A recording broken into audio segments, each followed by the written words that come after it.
जय जोहार साथियों। राष्ट्रीय मूल निवासी बहुजन समाज जोड़ो परिवर्तन यात्रा बामसेफ के राष्ट्रीय अध्यक्ष वामन मेश्राम की अध्यक्षता में कल उत्तर प्रदेश के मेरठ जिला में आ पहुंची। इस वक्त भारी तादाद में उपस्थित जन समुदाय ने वामन मेश्राम जी का स्वागत किया। इस दौरान उन्होंने बहुत ही महत्वपूर्ण मार्गदर्शन किया। हेलो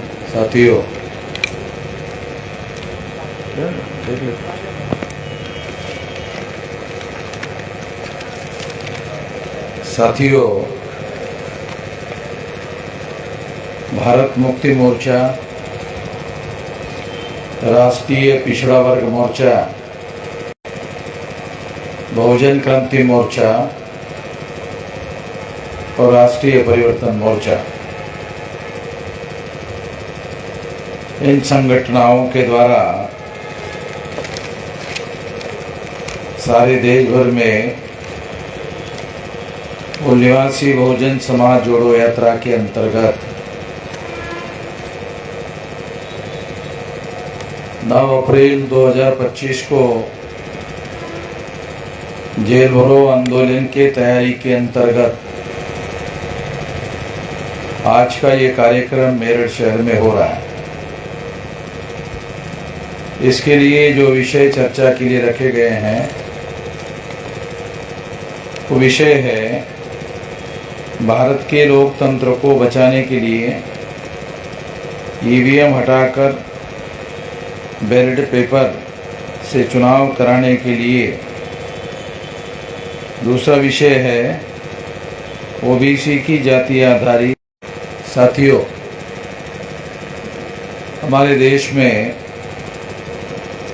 1848 से लेकर 1956 तक अगर हम गिनती करें तो हमारे महापुरुषों के द्वारा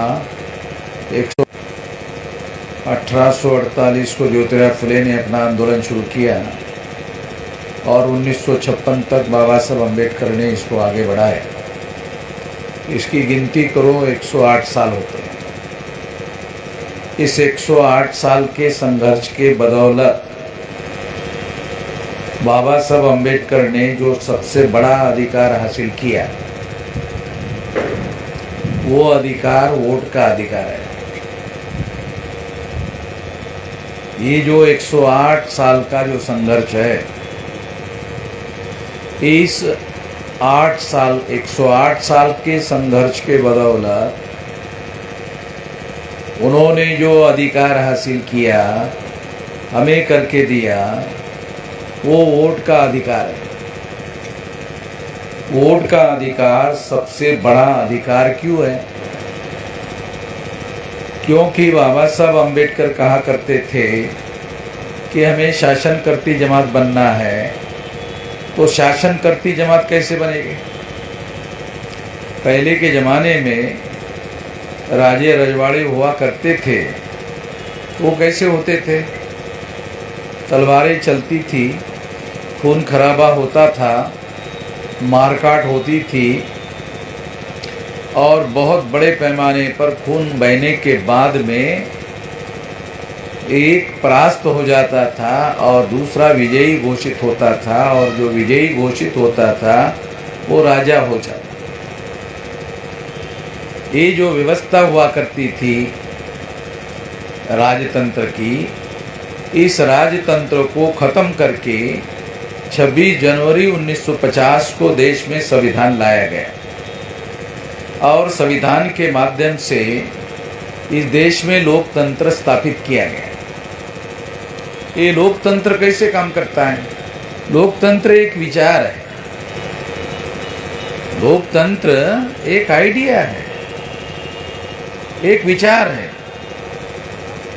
इसको व्यवहार में लाने के लिए, लोकतंत्र को व्यवहार में लाने के लिए वोट का अधिकार है। अगर सारे दुनिया में लोकतंत्र है तो उसका व्यावहारिक रूप है चुनाव, और चुनाव में लोगों को अधिकार बहाल किया गया कि आप अपने पसंद की सरकार चुनो। लोग अपने पसंद की सरकार चुनते हैं और ये माना जाता है कि जैसे फॉर एग्जाम्पल 543 सीटें भारत के लोकतंत्र के संविधान में संसद के लिए है, तो संसद में 543 में अगर बहुमत हासिल करना है तो बहुमत हासिल करने के लिए 272 सीटें चाहिए। जिस किसी पार्टी को 272 सीटें मिलेगी उसको सिंपल मेजॉरिटी के साथ में उनकी सरकार बन जाएगी।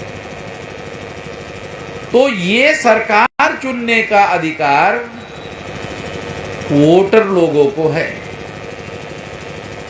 पहले जब संविधान लागू हुआ तो संविधान में 21 साल के व्यक्ति को वोट का अधिकार बहाल हुआ और बाद में इसे 18 साल का कर दिया।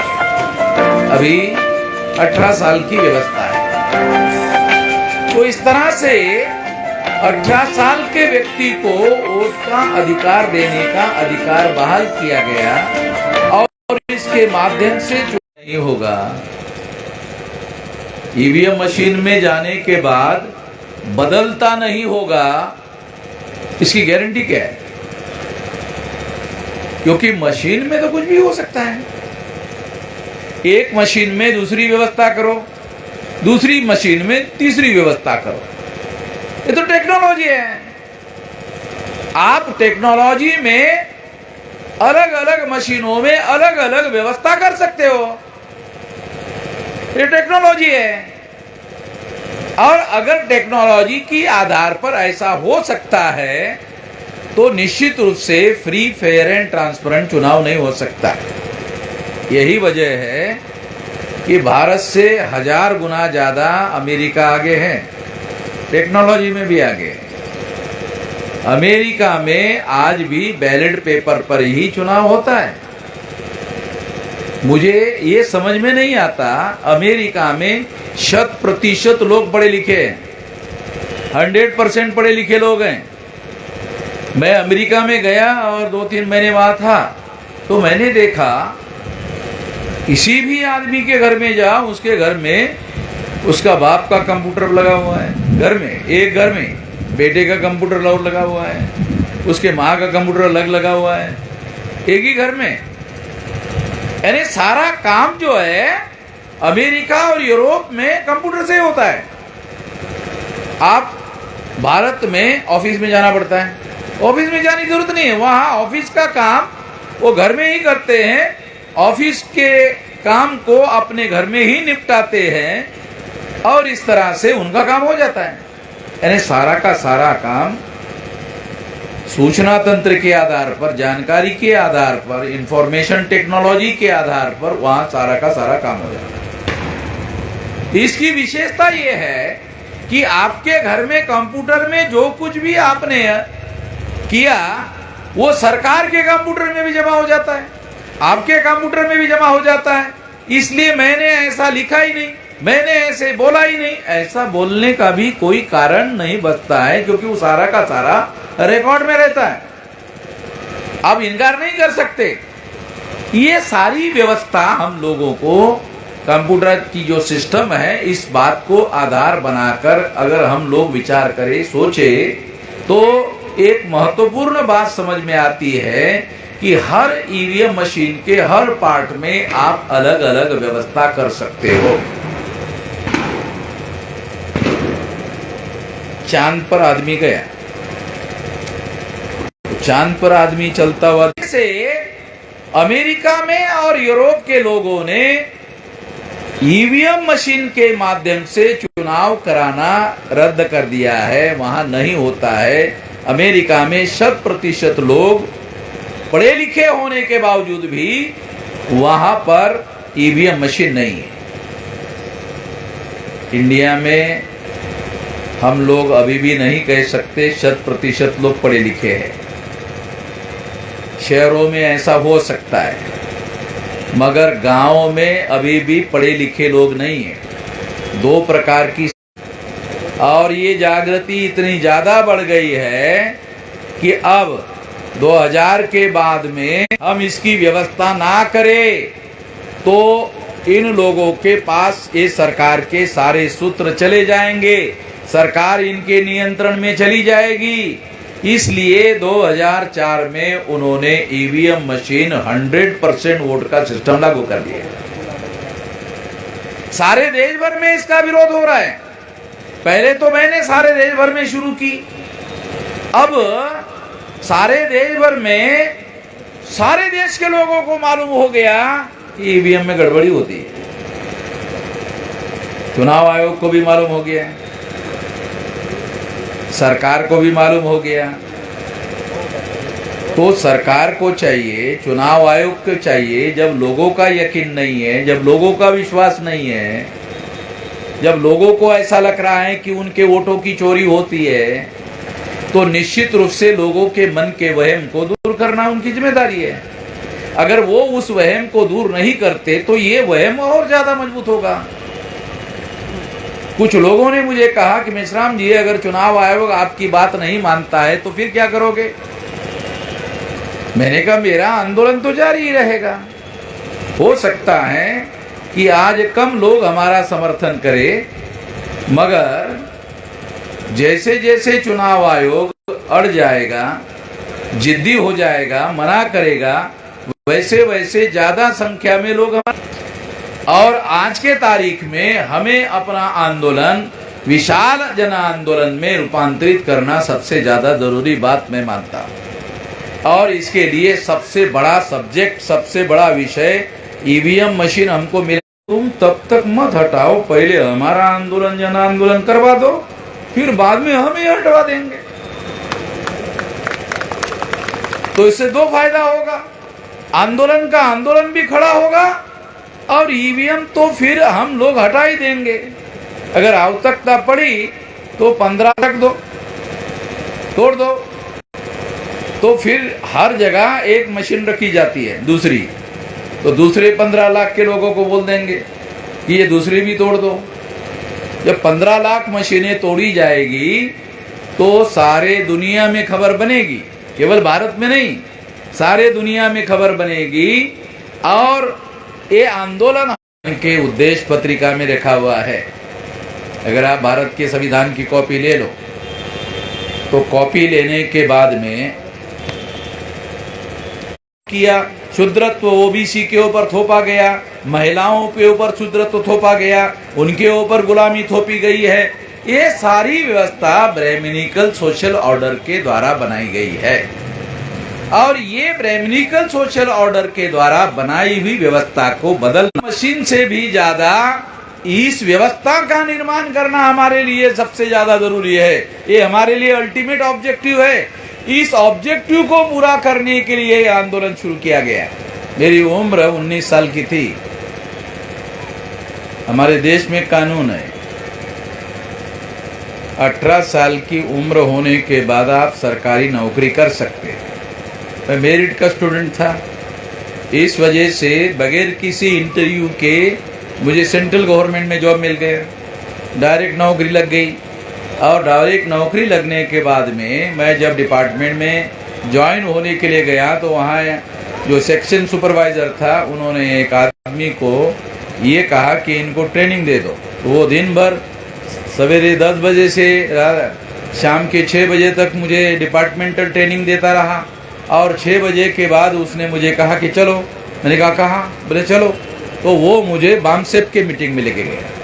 पहले ही दिन, नौकरी के पहले ही दिन बामसेप के मीटिंग में लेके गया।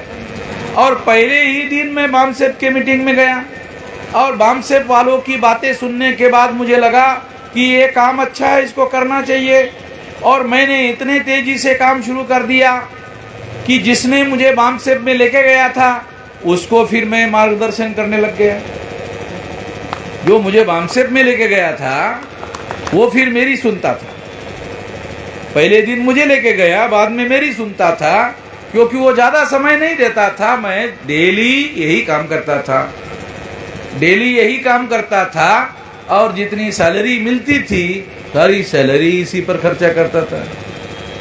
100% सैलरी ये बामसेप के प्रचार प्रसार के काम में ही खर्चा करता था। और फिर एक समय आया, मैंने कहा कि ये नौकरी सरकार की और नौकरी करते करते ये बड़ा काम नहीं कर सकते, इसलिए मैंने इस्तीफ़ा दे दिया और इस्तीफ़ा दे के फुल टाइमर बन गया, पूर्णकालीन कार्यकर्ता बन गया। और पूर्णकालीन कार्यकर्ता बनते बनते महाराष्ट्र में बहुत बड़ा संगठन खड़ा किया।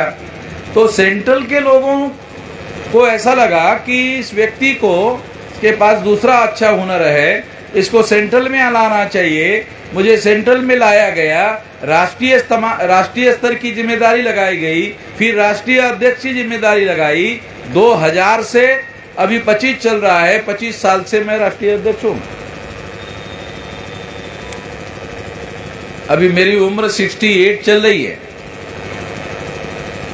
और 68 की उम्र होने के बाद भी 19 साल के बाद जैसे डेली में सारे देश भर में घूम घूम कर काम करता था, 68 साल की उम्र होने के बाद भी डेली सारे देश भर में घूम कर काम करता हूँ। जैसे आज दूसरे प्रदेश से मैं दिल्ली आया, दिल्ली से मैं मेरठ आया, अब मेरठ से शाम को यहाँ से दिल्ली जाऊँगा और मॉर्निंग में 7 बजे की फ्लाइट है, फिर बॉम्बे जाऊँगा, फिर बॉम्बे में कार्यक्रम है, फिर वहाँ से बिहार जाऊँगा, फिर बिहार से बंगाल जाऊँगा। तो इस तरह के एक डेली सारे देश भर में कार्यक्रम है। और जवानी में ये मैं करता था 19 साल की उम्र में, अभी 68 साल मेरी रनिंग चल रही है और 68 में भी यही काम कर रहा हूँ।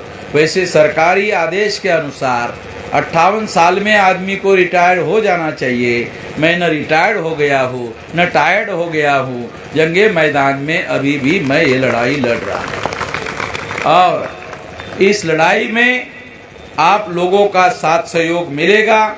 इस आशा और विश्वास के साथ इस आंदोलन को हम विशाल आंदोलन में रूपांतरित करेंगे। आपने मेरी बात ध्यान से सुनी, इसके लिए आभार, धन्यवाद।